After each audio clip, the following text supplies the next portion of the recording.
Hi viewers, మనం వచ్చేసి ఇక్కడ స్వచ్ఛ భారత్ అనేటువంటి వ్యాసము తెలుగులో చూస్తూ ఉన్నాము. ఇది వచ్చేసి 6వ తరగతి నుంచి 10వ తరగతి వరకు ప్రతి ఒక్కరికి మనకు ఉపయోగపడుతుంది తెలుగు వ్యాసాలు. ఇది వచ్చేసి ప్రత్యేకమైనటువంటి తరగతికి సంబంధించినది కాదు.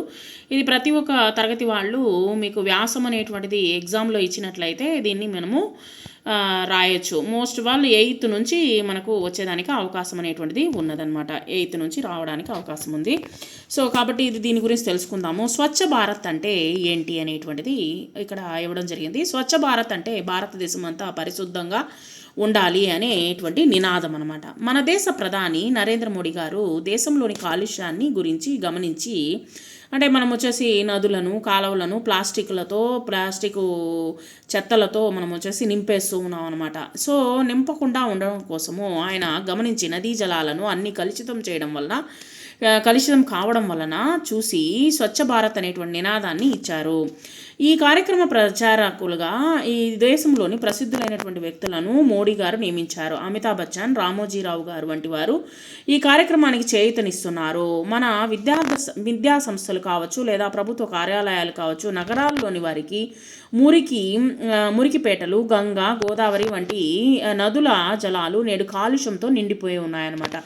సో ఈ విధంగా నిండిపోయి ఉండడం వల్ల మనమందరం వచ్చేసి బాధ్యులమే కదా. దానికి ఏం చేయాలి? మనం వచ్చేసి దాన్ని ఎలాగైనా సరే నిర్మూలించాలి. ఎలా నిర్మూలించగలుగుతాము? విద్యార్థులు, ఆఫీసులోని ఉద్యోగులు, తర్వాత తమ పాఠశాలలోని కార్యక్రమాల్లోని పరిశుభ్రంగా ఉంచుకునేటువంటి అలవాటు అనేటువంటిది మనం అలవర్చుకోవాలి. ప్రజలు తమ గృహాల్లో పరిసరాలను శుభ్రంగా ఉంచుకోవాలి.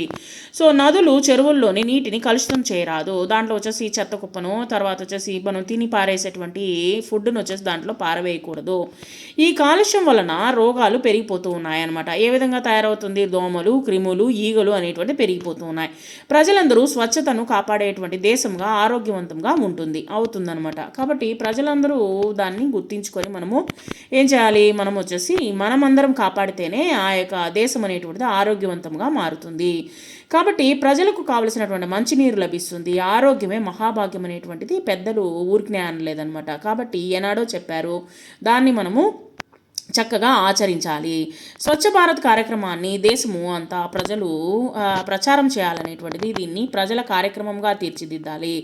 దేశంలోని వారు స్వచ్ఛ భారత్ గురించి మంచి ప్రచారం అనేటువంటి చేయాలి. ఎలాగా? ఇప్పుడు వచ్చేసి ఏ విధంగా ప్రచారం చేస్తారు? మనం వచ్చేసి రేడియోల ద్వారా, తర్వాత వచ్చేసి పత్రికల ద్వారా, తర్వాత దూరదర్శన్ల ద్వారా స్వచ్ఛ భారత్ గురించి మనం వచ్చేసి మంచి ప్రచారం అనేటువంటి చేయాలి. దీనివల్ల దేశం అనేటువంటి సుభిక్షంగా, ఆరోగ్యంగా ఉంటుంది. సో ఈ విధంగా వచ్చేసి స్వచ్ఛ భారత్ గురించి వ్యాసం అనేటువంటిది మనం తెలుసుకున్నాము.